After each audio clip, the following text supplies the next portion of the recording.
qu'on peut avoir une émouna qui, au contraire, vivifie l'intelligence, et une intelligence qui approfondit la émouna. Et c'est ça la fonction du juif aujourd'hui. Est-ce qu'il y a d'autres questions? Oui. Comment vous interprétez Ma'aminim Bnei Ma'aminim dans tout ce... Ouais, alors ça aussi c'est un peu compliqué, parce que la émouna, c'est qu'on a dit au début, c'est quelque chose de très très très personnel, qui touche un neshama, qui touche à l'essence de l'homme. Oui, Ma'aminim Bnei Ma'aminim, on est des croyants, fils de croyants. C'est inné. Or, c'est presque un non-sens de dire ça, puisque la émouna, c'est de l'ordre de la pure subjectivité. Comment est-ce qu'on peut être fils de croyant? Ça veut dire quoi?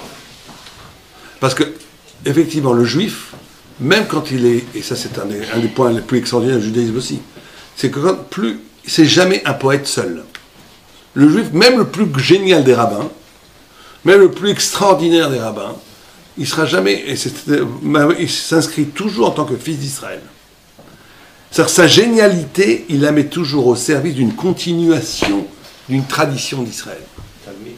Il est tout le temps, il ne prend pas crédit pour lui. On ne voit pas des grands rabbins qui sont partis s'isoler dans une île, écrire des livres.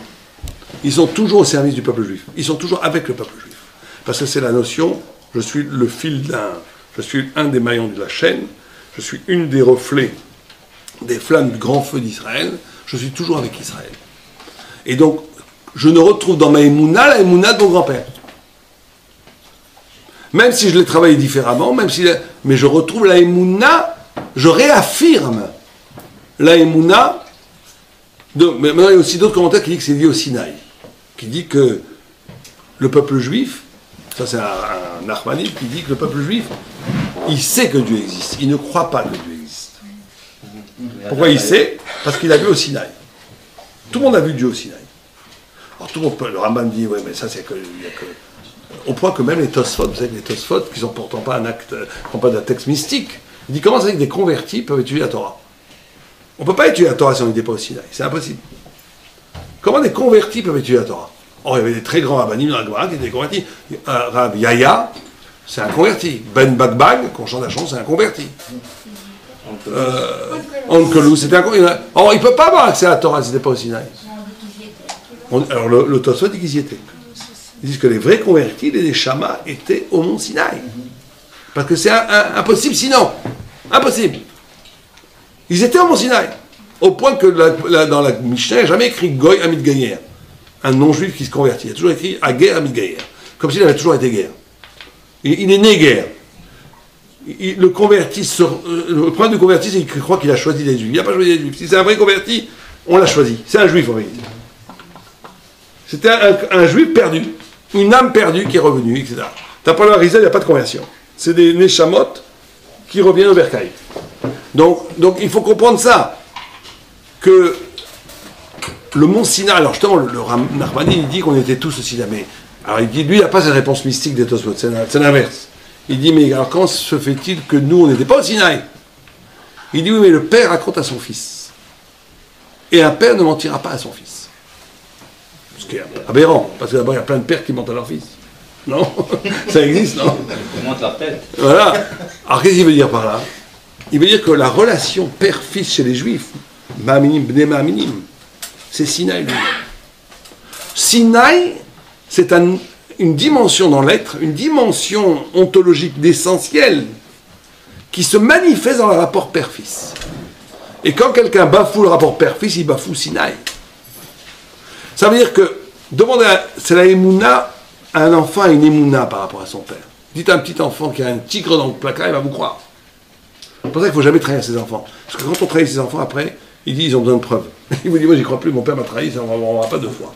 C'est-à-dire qu'il y a une dimension dans le rapport au père qui est de l'ordre de l'évidence de la émouna dont on a parlé pendant toute cette soirée. Et dans le vrai rapport père-fils selon la Torah, le père ouvre la dimension de la neshama chez son enfant. Quand je dis père, c'est mère-fille aussi, ou mère-fille, parent-enfant, il faudrait dire parent-enfant, où jaillit dans cette relation l'essence même de la vérité. Donc la émouna, quelqu'un qui arriverait à la émouna en court-circuitant cette notion de tradition, cette notion du rapport au père, au grand-père, au mont Sinaï, ce serait pas non plus un Baal Emouna Shalem. La Emouna, c'est Me'aminim, Bnei Me'aminim. C'est une Emouna qui vient de Sinaï, c'est pas une Emouna philosophique. J'ai compris que Dieu existe, et j'ai compris moi-même, et j'ai senti la divinité qui est en moi, etc. Ça suffit pas, ça. Ça suffit pas. Oui, vous avez raison d'en parler, c'est très important. C'est sans travail. Par rapport à ce que... Je sais pas si c'est sans travail. Dans la Torah, il faut toujours travailler. Parce que dès qu'on ne travaille pas, ça se rouille, et ça devient faux. C'est la notion de Messirot Nefesh, en fait. C'est pas parce que quelqu'un il croit comme son grand... Quelqu'un qui croirait comme son père a cru sans se poser de questions, il n'a pas non plus fait la mitzvah du tout. Hein.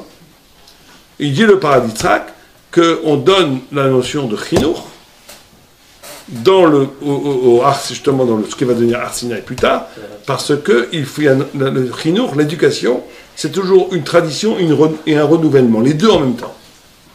Un renouvellement perpétuel, parce que ça rend vivant la vie, la émouna et la compréhension. Quelqu'un qui dirait, moi je crois, pourquoi? Parce que mon père a cru. C'est un très petit niveau d'émouna. Et quelqu'un qui dirait, je crois parce que c'est logique, c'est pas le bon, comme on l'a expliqué, c'est pas le niveau d'émouna. La émouna, c'est ça qui est la notion dans la Torah, il y a la notion de kafoul, ça veut dire, je choisis ce que je suis. Mais il faut choisir ce que je suis. Est-ce qu'on ne peut pas dire que c'est la conscience de son âme, la conscience de l'âme qui amène à la Emouna? Oui, ça on l'a dit tout à l'heure. Mais la Rabbani Chada a rajouté un point très important. C'est qu'imagine, ça ne suffirait pas d'être sur la montagne, un Bouddha, je m'écoute, je fais la respiration, j'écoute, j'ai la conscience de plus en plus intime de mon âme, comme à Hillel, et j'arriverai à écouter le souffle divin qui est en moi, et j'arriverai à Dieu. Ça ne suffirait pas.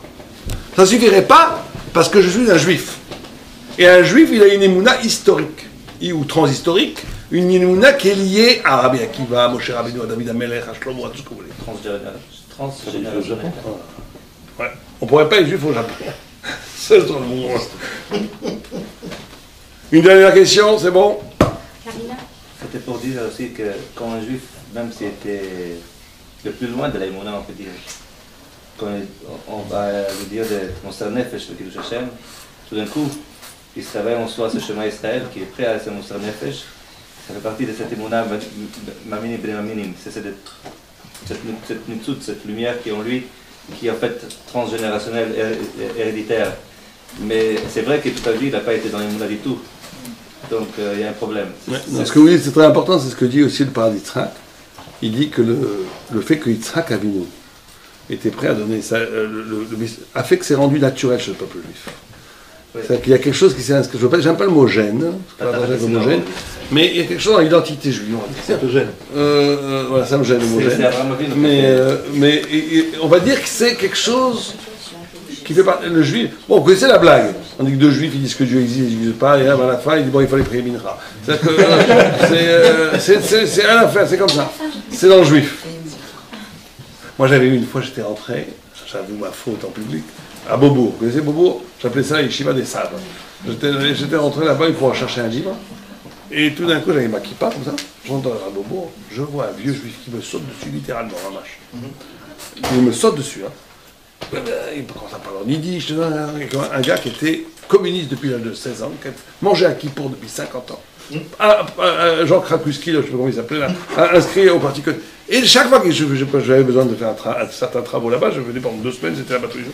Il me laissait pas travailler. Il me parlait de Torah, et quand je lui dis, mais alors, rien, je crois en rien, c'est pas vrai, mais il ne parlait que de ça. Et ses yeux s'allumaient, mais vraiment ses yeux s'allumaient. Vous voyez, c'était extraordinaire de voir ça.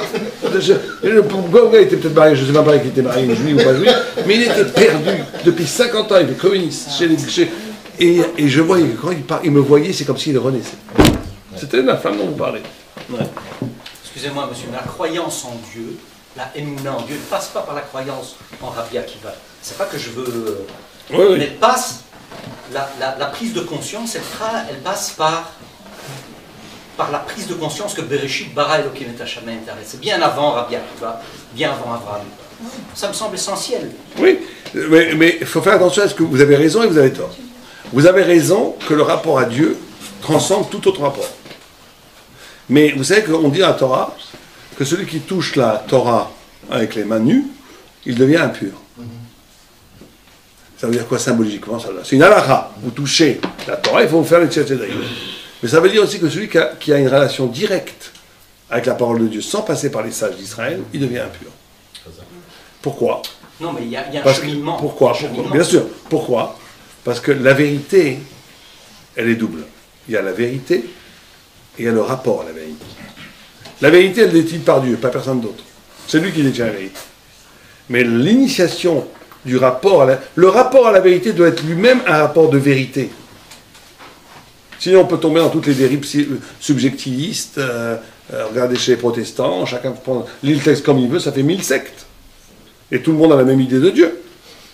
La notion d'avoir une initiation qui passe par les grands initiés d'Israël, qui sont nos maîtres, qui nous enseignent le vrai rapport à la vraie vérité, il est aussi essentiel que la vérité. Ceux qui diraient, moi, je vais directement à Bereshit bara Elokim, et je n'ai pas besoin de Rabbi Akiva, il rend ses mains impures. Parce qu'il va avoir forcément, il va accueillir la vérité avec quoi?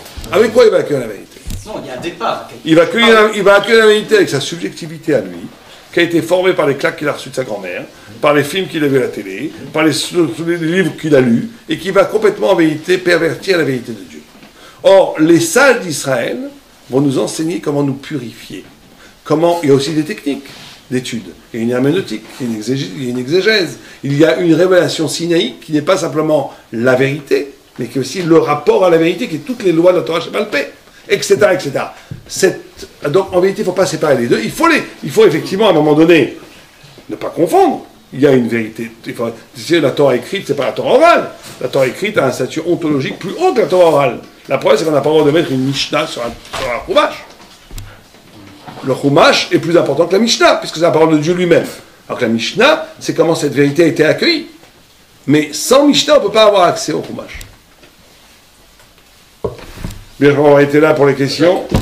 Je répète encore une fois, pour ceux qui peuvent aider le collège, je sais que je suis un peu embêtant, c'est une immense mitzvah, on a de très gros besoins. Nous étions aidés jusqu'à il y a 1 an par quelqu'un de très généreux qui prenait tout le collège. Comme ça se passe toujours, il a arrêté au bout de 2 ans. Et c'était Dieu manigançant les choses. Moi, j'aurais jamais fait ce collège si je n'avais pas eu ce grand monsieur qui est formidable, mais qui, pour des raisons personnelles, a arrêté au bout de 2 ans. Et je me suis retrouvé avec 26 avraires, sans cette aide. Donc, toute personne qui peut aider pour le collège, prenez même une petite aide. C'est quelqu'un qui veut prendre. Ce qui le peut, la plus grande mitzvah, c'est de prendre pour 1 an, 1 mois, ce qui peut, un étudiant. C'est une immense mitzvah de prendre un étudiant et de financer un étudiant qui étudie en Israël à un niveau, et ça je vous le garantis, un niveau extraordinaire. Et chaque aide sera le bienvenu. On a des reçus, bien entendu, des serfas pour ceux qui sont français, etc. J'ai oublié de vous dire, n'oubliez pas de prendre les horaires de Shabbat, ça contribue aussi à la Mouna. Moi, je voudrais juste intervenir un instant. Vous avez tout à fait le droit. C'est bon. Voilà, j'ai appris récemment qu'il y a dans notre communauté des familles qui ont un membre atteint du cancer, qui se bat contre le cancer actuellement, et ces familles ont de grosses difficultés à régler les soins de santé. Alors ça, je ne connais pas, enfin moi je suis française, je ne connais pas bien le système encore de sécurité sociale belge, mais il paraît que même quand on est atteint de graves maladies comme ça, les mutuelles ne prennent pas en charge la totalité des soins, et donc ces familles doivent faire face à des factures médicales d'un montant assez élevé. Et voilà, donc je voulais solliciter votre aide, c'est-à-dire si vous êtes partant avec moi pour les aider à payer certaines factures, n'hésitez pas à prendre contact avec moi. Voilà. Je vous remercie. Ici, on fait marche Shabbat et Gourma. Ça, c'est mitzvot, goret, mitzvah. Une mitzvah entraîne une autre, c'est très bien. Et puis, une autre, je ne sais pas si c'est une mitzvah, mais si vous pouviez m'aider à finir le buffet, ça ferait moins de travail pour manger après. Ça serait vraiment... C'est la plus grande mitzvah. Voilà, merci. C'est la question que j'ai déjà